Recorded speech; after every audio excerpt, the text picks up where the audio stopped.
There is a moment in almost every high-profile federal case where the whole thing stops being about the big dramatic charges and starts being about something you could fit in your pocket. A text message, a parking receipt, a timestamp on a photograph, something small enough that nobody thought to protect it.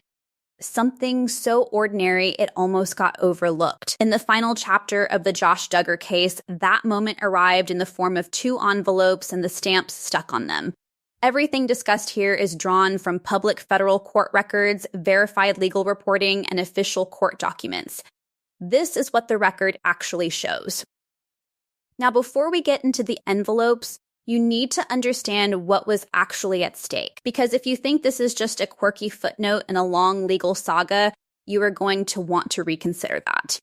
Josh Duggar was convicted by a federal jury in December 2021 on 2 counts related to the receipt and possession of child sexual abuse material.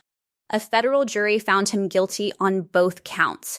He was sentenced to 12 years and 7 months in federal prison. His direct appeals failed. His conviction was upheld. By the time we reach the stamp story, Josh Duggar is not fighting the original conviction anymore. He is fighting something more specific. He filed what is called a Section 2255 motion, a motion to vacate the sentence. This is one of the last formal legal tools available to a federal prisoner. You are not relitigating the whole trial. You are arguing that something fundamentally went wrong, a constitutional violation, ineffective counsel, prosecutorial misconduct. If the court finds merit, you might get a hearing. You might even get a new trial. But here is the catch that matters for everything that follows. There is a strict 1-year deadline to file that motion after your conviction becomes final. Miss that window, and it does not matter what your argument says. The court does not have to look at a single word of it. And this is where the prison mailbox rule enters the picture. Federal law recognizes that prisoners cannot walk to a courthouse and hand-deliver documents. So the law says your filing date is the date you gave your papers to the prison mail system, not the date the court received them.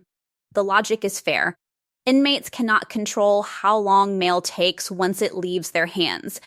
The problem is you have to prove when you actually handed it over. The cleanest way to do that is an official prison outgoing mail log entry or a stamped date from the institution's mailing system. Without that, you need something else. Something physical, something the court can look at and trust.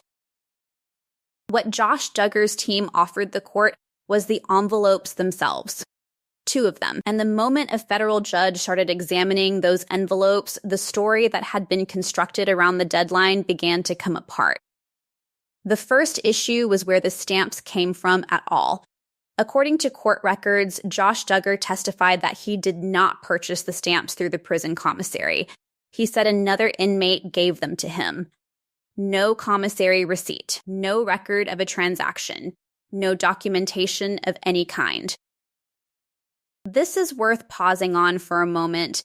Inside federal correctional facilities, stamps function as a secondary economy. They have real value. They are tracked. The idea that stamps would simply change hands with no record during the period when a prisoner is actively fighting a federal appeal, that was the first thing that did not sit right with the court. Then came the envelope comparison. And this is the part of the court record that is genuinely difficult to explain away. One envelope arrived at the federal courthouse bearing 5 stamps. Josh Duggar's legal team argued this was the correctly prepared envelope, properly stamped, adequate postage. The other envelope arrived with 14 stamps on it. 14. That is not an oversight. That is someone making absolutely certain a piece of mail gets through. Here is what the court actually found when it looked at those 2 envelopes together. The 5-stamp envelope, the one claimed to be correctly prepared, arrived with no postmark. None at all. No date, no cancellation mark, nothing from the Postal Service indicating when it entered the mail stream. The 14-stamp envelope, the one loaded with more than twice the necessary postage, arrived marked postage due. The post office, looking at 14 stamps, determined the recipient still owed money. Read that back slowly if you need to. The understamped envelope had no postmark. The overstamped envelope was charged additional postage. These two outcomes sitting next to each other do not have a clean logical explanation. They run in opposite directions from what you would expect. If 5 stamps was genuinely adequate, the 14 stamp envelope should have sailed through without any postage due notice. If 14 stamps was somehow still not enough, then the 5 stamp envelope was certainly underpaid and should have been the one flagged. You cannot have it both ways. The math does not work in either direction. This is the part of the record that the court called out directly.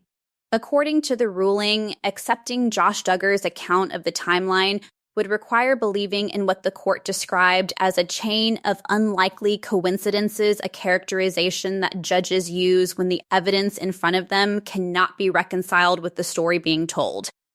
And here is what I think this story is actually about, because it is not really about stamps. It is about what happens to credibility inside a federal appeal. When you are a convicted defendant trying to overturn your sentence, you are not just arguing law. You are asking a court to trust you.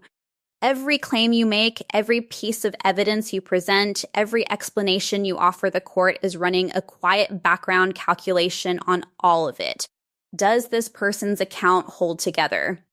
Do the details line up? Is the story consistent with the physical evidence? The stamp situation handed the court a set of physical objects, actual envelopes, actual postmarks, actual postage calculations that directly contradicted the timeline being argued. You cannot talk your way around a postmark that is not there. You cannot explain away a postage due notice on an envelope with 14 stamps. These are things the judge could see with his own eyes. No commissary receipt, no institutional mailing log, no postmark. Inconsistent stamp counts across the 2 envelopes. Each of those things individually might be explained. Stacked together around a single filing deadline, a federal judge looked at all of it and concluded that the credibility required to accept the argument simply was not there. The motion was denied. The door closed. Josh Duggar remains in federal custody. His projected release date under current sentencing guidelines extends into the mid-2030s. His legal options at this stage are severely limited. What strikes me about this case, and I have thought about it a lot, is the contrast. Here was a family that spent over a decade managing its public image with extraordinary precision. 19 children. Network television. A carefully constructed presentation of faith, family, and wholesomeness. Every camera angle considered. Every public statement deliberate. And at the very end of the legal road, what undid the final appeal was the inability to account for a handful of stamps. Not a legal theory, not a forensic argument. A few pieces of paper with no receipt, no record, and no consistent story. The court system does not care about your television history. It does not weigh your public image. It looks at the documents on the desk. And when those documents raise more questions than they answer, courts have one response. They say no. That is the part of this story that stays with me.